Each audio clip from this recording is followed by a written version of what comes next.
Let's now actually write our very first line of JavaScript code. And here I am in my text editor brackets that we just set up in the last lecture. And I hope that you already downloaded the starter files from the course. I already have them here on my desktop. So it's in this folder here.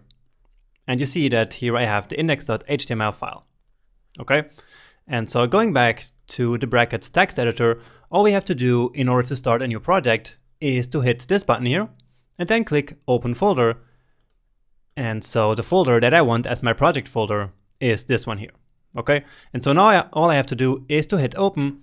And so this is now the project folder, and it opened here this this index.html file. So you see that this is here just a very bare bones HTML structure without any JavaScript in it at this point. Okay. And so let's now actually add some. Now there are two ways in which we can add JavaScript to a website. And the first way is with inline scripts. And the second one is to add an external JavaScript file in which we can then add all of our JavaScript code. And let's start with the inline script. Okay, so all we have to do is to write script.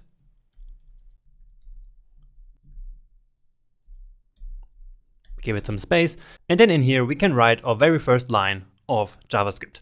And what we're going to do now is to simply print to the JavaScript developer console some text. Okay, and so all we have to do is to write console.log and then some text. And we will write hello world.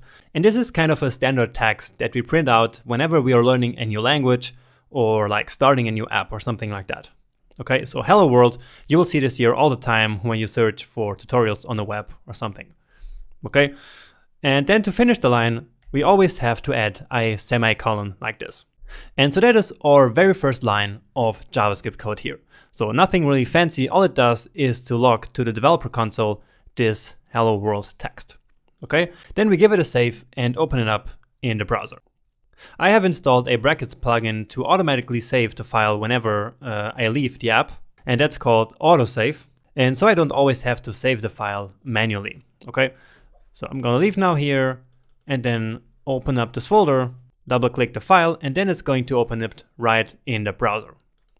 So on the left side in our code editor, we write our code, of course, and then in the browser on the right side, we will have our results. And to actually see these results, we have to open up our JavaScript developer console. And you can do that by hitting Command Option J or Control Option J on your keyboard as a shortcut like this. Or you can also right click, hit Inspect, and then come to the console like this. And here you see that we already have our hello world printed to the developer console. And you see on this side here that it comes from index.html on line 13. So exactly this line that we have here.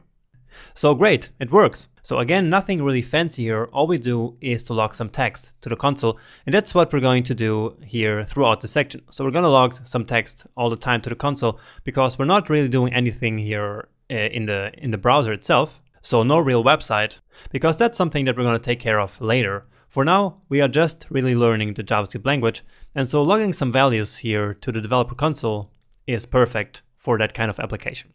Okay, so this is how we do inline scripts here. Now let's learn how to add an external script to our site. Okay, so first off, of course, we create a new file and I'm calling it script.js. Okay, and now let's actually add the same code here. So console.log and then hello world again. And now I'm using 3 of these exclamation marks here, just so that it's a different kind of text here than before. Okay, then back in our index.html file, we can now, of course, delete this code here. We leave the script because we still need it, but now what we do is to define the source attribute. So we write source and then script.js. Okay, and so now our script file and our HTML file are linked through this. Now, if the script was like in another folder, like for example called JavaScript or JS, then we would have to write like js/script.js, but that is not the case here, and so let's get rid of that. And so that's already all we have to do to add an external script to our website like this. So let's come back here, reload, and now we have hello world again, but with our 3 exclamation points. And then you also see that it comes from script.js on line 1 now. And so that's exactly this text that we have here. Okay, and from now on, we will use this script.js file here because it's always best to have the code in an external file. So the advantage of the inline script that we had before is that we don't have to load an additional file, but it's still better to have everything in an external file because it allows us to nicely keep the HTML and the JavaScript separated in different files. Okay, and so that's what we're going to do throughout the rest of the course. Okay, and that's already it for this lecture. So you learned the difference between inline and external scripts, and you wrote your very first line of JavaScript where we logged this text here to the console. And with that being said, let's now move on together to the next lecture where you will learn what JavaScript actually is. So see you there in a second.